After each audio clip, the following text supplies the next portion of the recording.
I'm Terri Savelle. I'm so glad you're watching today. I want to talk to you about how if you change your habits, you can change your whole life. You should know by watching me, if you've seen any of my other podcasts, that I am absolutely convinced that your routine can lead you to your dreams. You know, I've studied different people. In fact, I was looking online the other day, looking at some famous people who have daily habits, daily rituals, things they do every day. Some of them are a little crazy, but I thought I'd read some of them to you just to prove to you how daily habits are so important. Listen to this. Bill Gates, he starts out with 1 hour on the treadmill, watches educational teaching every time he works out. Howard Schultz, the CEO of Starbucks, wakes up at 4:30 a.m., walks his dog, and works out. Mark Zuckerberg, he wears the same t-shirt every morning. He said it's one less decision he has to make that contributes to less decision fatigue. Now, I don't know how that's made him successful, but hey, he does it every day. Richard Branson of Virgin, he said he leaves the curtains undrawn, the sun comes up at 5:45 a.m., and his routine consists of a swim around his island. He goes kite surfing, or he plays tennis with someone younger and more fit than him because it keeps him on his toes, and he eats a healthy breakfast. Jack Dorsey, the founder of Twitter, he said his morning ritual consists of waking up at 5:30 a.m., he meditates, and he jogs for 6 miles. Mick Jagger, he credits his routine to working out 6 days a week, and he says it helps him reduce stress, and it amps up his trademark stamina.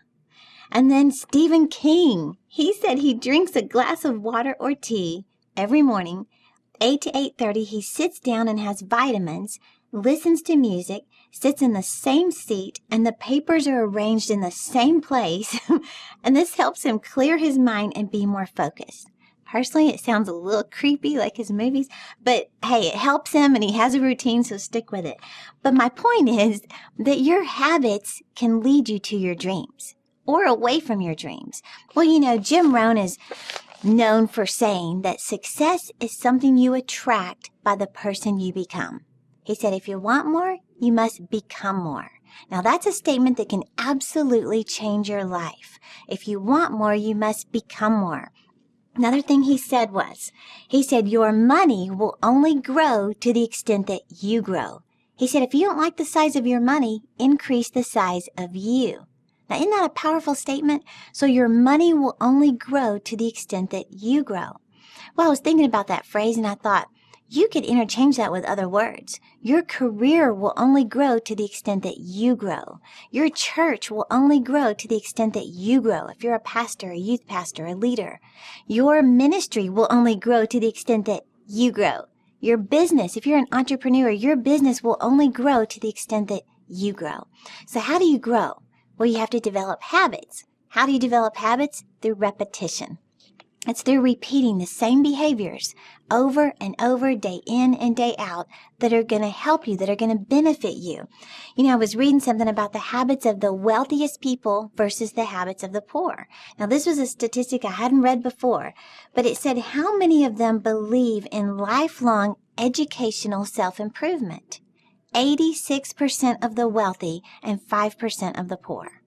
Isn't that interesting? So 86% of the wealthiest people, we're talking about Oprah, Warren Buffett, Bill Gates, 86% of those wealthy people believe in lifelong educational self-improvement.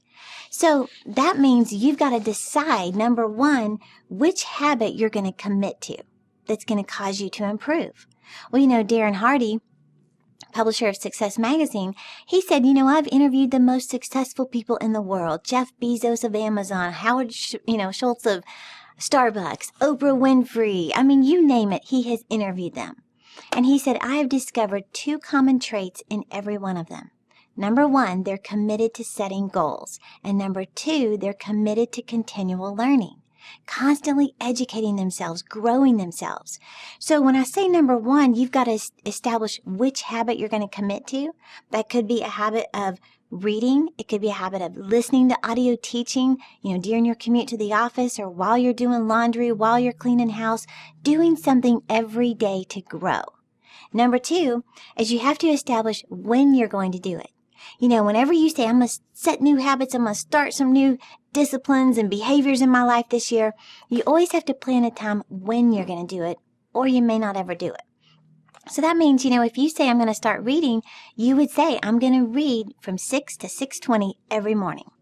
Or in the evening, after the kids go to bed, or on your lunch break, I'm going to make myself read for 20 minutes from 12 to 12:20. You have to establish a time.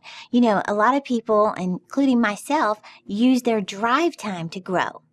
I read the other day where the average American is in traffic 38 hours a year.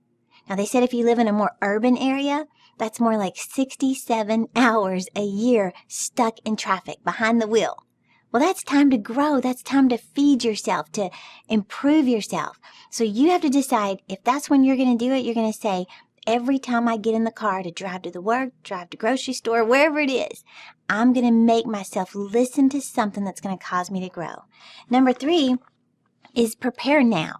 Prepare now. A lot of times when you're trying to develop discipline in your life, you have to do what's called advanced decision making. Practice advanced decision making. That means if your new habit is to start working out, then the night before, get your gym shorts out, get your tennis shoes out, get your clothes ready so there's no excuse. Next morning, you just put it on. If it's to start reading, go today and go get the book or borrow one or look in your own library, pull a book out that maybe you started but didn't finish. So prepare now so there's no excuse as to why you can't get started. And number 4, my last point, is get started now.